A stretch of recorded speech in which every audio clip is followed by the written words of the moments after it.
This Torah class is brought to you by TorahAnytime.com. Okay, good morning everyone. Bruchim Habayim. I want to share with you one or two items just from the Ben La'ashri this week, and then we're going to go to the Shiur on Tefillah. Thanks everybody for joining.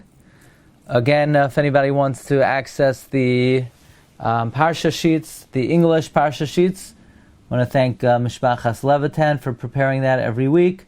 Be'ezus Hashem, we hope in the coming cycle there'll be some Divrei Torah available on upcoming Yom Tovim.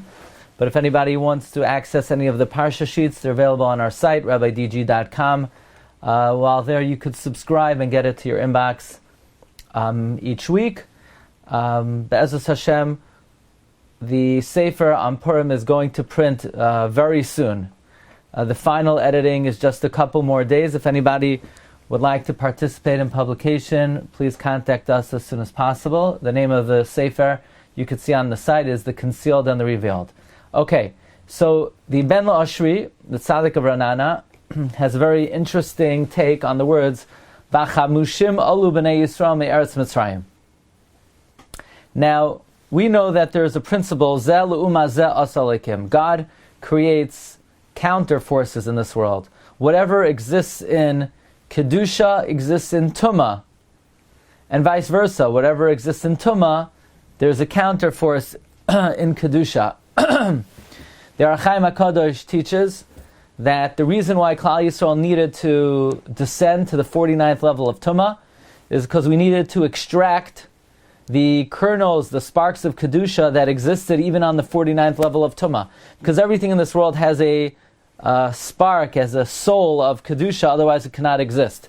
And the reason why God waited, literally to the last moment, that we could sink down to the lowest levels of Tumah, is for us to go down there and extract the Kedusha that lays in those levels. Now the truth is, it would have been worthwhile for us to sink into the 50th level of Tumah and extract the Kedusha that's in the 50th level. The only thing is, you can never come out of that. That's the point of no return. The Archaim HaKadosh does teach that the reason why it was the point of no return is because the Torah had not been given, and therefore we had no way to elevate out of the 50th level of Tumah. But once the Torah is given, in fact, the world could descend to the 50th level of Tumah, and through the Kayach of Torah, we can extract the Kayach HaKedusha even in the 50th level of Tumah. So there are concepts of Zeh l'uma zeh asa lekim. Rabbi Yaakov Kamenetsky says, why is it that you don't hear so much? Why is it that there's no more prophecy and there's no more Ruach HaKodesh? Well, in the same way, there's corresponding to that, you don't have, as the Rambam says, you don't really have Shadim, or you don't have Kishuf. So because the Kayach HaTumah is less, the Kayach HaKedusha is less. Or because there's no Nevuah, and there's no Tumah, because there's no Nevuah nor Ruach HaKodesh, that's why there's no Kishuf. But Rabbi Yaakov Kamenetsky says, in those areas of the world where they're on very high levels of Kedusha, there could be opposing forces of Tumah as well. So everything is counterbalanced. The Tzaddik of Ranana quotes the Ramah. We know the Ramah wrote a wondrous commentary on Megillas Esther called Mechir Yayin. There was some kind of pandemic in the times of the Ramah, and the water was contaminated, and people had to be isolated, and they could not give Mishlayach Manos, and the Ramah wrote a commentary on the Megillah, so sort of as in lieu of drinking wine, and in lieu of Mishlayach Manos. It's called Mechir Yayin. He writes, what was the kavana of Haman? Ya'asu etz gavayah chamishim amma. Make a tree 50 amos tall. What exactly was Haman doing? So Ramah says in the Sefer Mechir Hayayin that the advice of Haman, the advice of Zeresh to make a tree 50 amos tall to hang Mordechai, is he wanted to raise up Mordechai to the 50th level of Kedusha. He wanted to raise up Mordechai to the 50th level of Kedusha. Why? Because corresponding to the 50th level of Kedusha, Haman would be able to descend to the 50th level of Tumah and then really get him. Meaning, since it's Zeh L'Uma Zeh also like him, the Yasu Eitz Gavaya Chamishim Amma was, let's throw him up to the 50th level of Kedusha, and this way he'll be able to oppose him on the 50th level of Tumah. By the way, Rav Yonasan Eibeshit says that the Eitz Hadas was the 50th level of Kedusha. The only thing is, by consuming of the Eitz Hadas, the person would have to leave this world, because that's the highest level of understanding, and Lo Yirani Ha'adam B'chai. Based on the Ben La'ashri, we could say perhaps that the kavana of the Nachash would be to elevate Mordechai to the 50th level of Kedusha.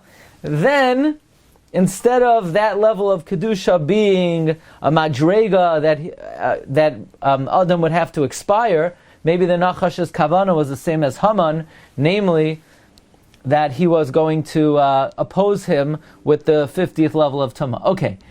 The Ben Lashri continues that the Medrash says, why is the earth called Eretz? Because it is a rotz to do the will of Hashem. Now, the Ben Lashri says, V'chamushim alu b'nei Yisrael me Eretz Mitzrayim. The meaning is as follows. V'chamushim, they went up to the 50th level of Bina, alu b'nei Yisrael me Eretz Mitzrayim. But V'chamushim alu b'nei Yisrael me Eretz, they did it Eretz. Eretz connotes or denotes the Ratzain and the consent of the Mitzrayim. Like we said, the word Eretz is called Eretz because it runs to do the will of Hashem. That the Koichos HaTumah wanted Klal Yisrael to ascend to such a high level. The reason being, this way they would be able to oppose Klal Yisrael on the 50th level of Tumah. Now, it's interesting. On this note, there's a very incredible comment of the Baal HaLeshem. If I could ask everyone to please mute.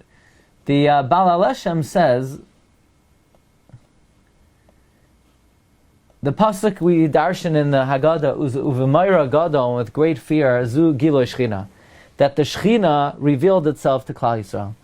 We tend to think, and that's really how I started off this year, that had Bnei Yisrael been in Mitzrayim for a moment longer, they would have fallen to the point of no return. They would have sunk to the 50th level of Tumah. And Baal HaLeshem says that's not possible. After all the makos that already transpired, and after all the great miracles that Klal Yisrael saw in Mitzrayim, presumably they were elevated to a very high level. How could you say had they remained in Mitzrayim a moment longer, they would have fallen to the point of no return?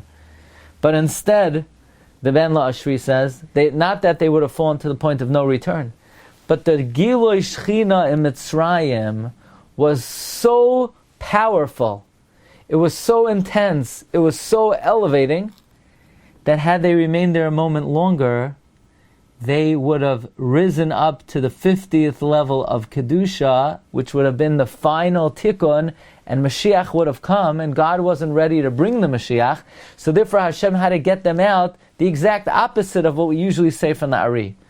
Usually we say from the Ari, had they remained there a moment longer, they would have fallen to the lowest level of Tumah.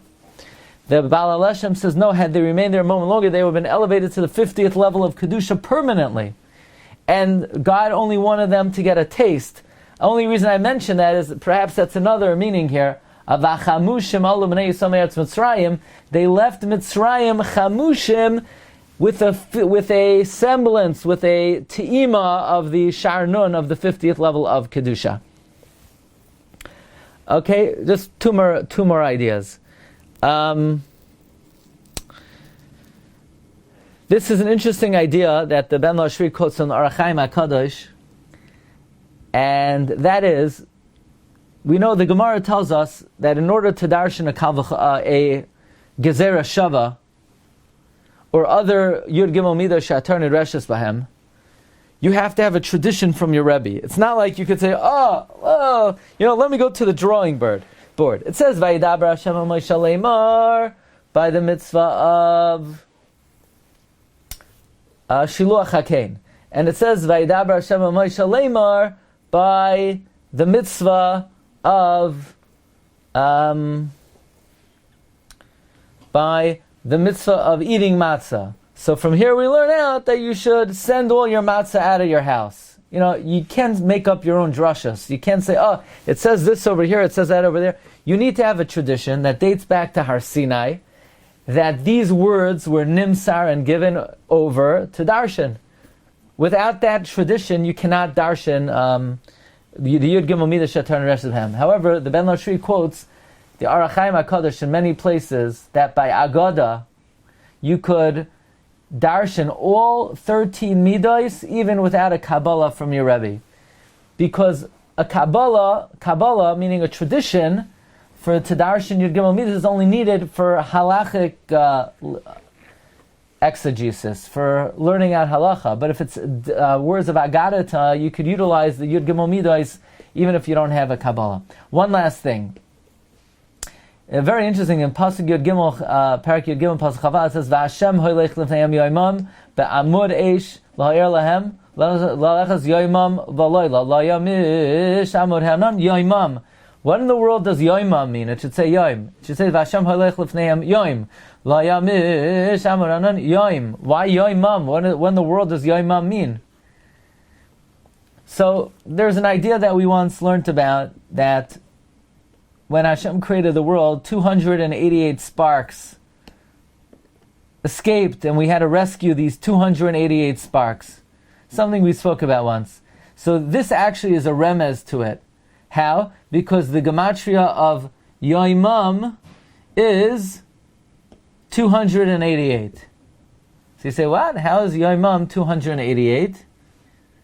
Because it says Yoimam 3 times. Yoimam is 96, and 96 times 3 is 288.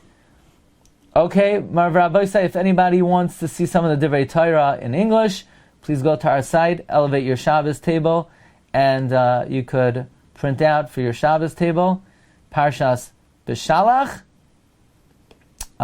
which has been updated and reworked. And please check it out. Okay, we're going to start our share on Tefillah momentarily. Sure. Where did this whole business of feeding the birds? You've just experienced another Torah class brought to you by TorahAnytime.com.